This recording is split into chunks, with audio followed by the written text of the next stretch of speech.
আসসালামু আলাইকুম। সবাই কেমন আছেন? আশা রাখছি আল্লাহর রহমতে ভালো আছেন। আলহামদুলিল্লাহ আমরাও ভালো আছি।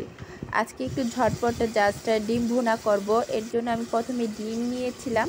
ডিম নিয়ে জাস্ট ওটাকে সিদ্ধ করে নিয়েছি। সিদ্ধ করে জাস্ট ওই কড়াইতে দিয়ে দিলাম তেল দিয়ে, তারপরে একটু ভেজে ওটার মধ্যেই দিয়ে দিলাম হলুদের গুঁড়া, মরিচের গুঁড়া, লবণ, ধনিয়া গুঁড়া আর দিয়ে দিয়েছিলাম পেঁয়াজ।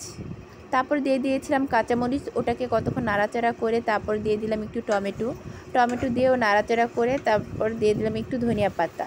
আর দেখুন, আর কড়াইটা নিয়েছি আমি কালো কড়াই। আর এই কড়াইতে রান্না করলে দেখাতে কীরকম জানি দেখা যায়, তাও রান্না করি মাঝে মাঝে। এই কড়াইতে রান্না করলে কি ভালো লাগে বেশিরভাগ, আর অন্য সব কড়াইতে রান্না করলে তেমন একটা ভালো লাগে না। আর এদিকে আমার মেয়ে আবার বিকালে একটু নাস্তা তৈরি করতেছিল। ও আবার পাস্তা দিয়ে জাস্ট মানে নুডলস দিয়ে সব কিছু দিয়ে নুডলসের মতো করে রান্না করতে চেয়েছে। এতে সবজি দিবে অনেক রকমের, মানে এটা সবজিও হবে আবার প্লাস আপনার নুডলস সবজি বা পাস্তা সবজি সবগুলো একত্র করে এই জিনিসটা তৈরি করবে। আর এর জন্য যা যা লাগে ও সব কিছু নিয়ে কেটে নিয়েছে নিজের হাতে রান্না করবে আর নিজেই সব একাই কেটে নিয়েছে। আর আম্মাকে বলতেছে আম্মু একটু ভিডিও করো। আমি বলছি না, তোমার এগুলো আমি ভিডিও করব না। তারপরও একটু ভিডিও করো। ও কী করেছে জানেন, আমার থেকে মোবাইলটা নিয়ে এসে জাস্ট ও নিজেই ভিডিও করেছে। আর নিজেই দেখুন কীভাবে কী করতেছে। তারপর অর্ধেক ভিডিও করার পরে আমি কি করছি যে মোবাইলটা নিয়ে গিয়েছিলাম, পরে সম্পূর্ণ ভিডিও করতে পারে নাই।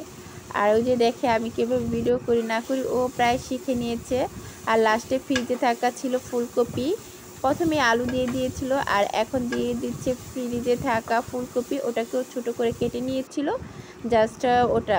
আর এটাও ফ্রিজে ছিল বাঁধাকপি, এটাও দিয়ে দিচ্ছে। মানে অনেক রকমের সবজি দিয়ে যেহেতু এই নুডলস আর পাস্তাটা রান্না করবে এর জন্য।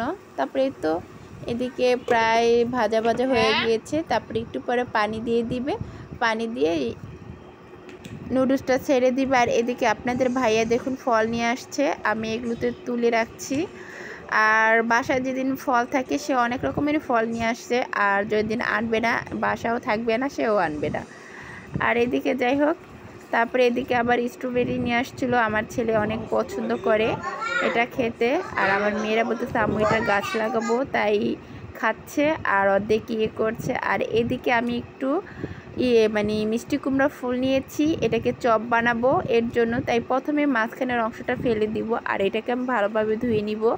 আর বেসন দিয়ে এটাকে বানাতে হবে। আর সবাই তো এভাবে বানায়, আমিও সেম ওভাবেই বানিয়েছি। খেতে কিন্তু মাশাআল্লাহ অনেক ভালো হয়েছিল। আর এটা সবাই পছন্দ করে আমাদের বাসায়। যাই হোক, ভালো থাকবে সবাই। আল্লাহ হাফেজ।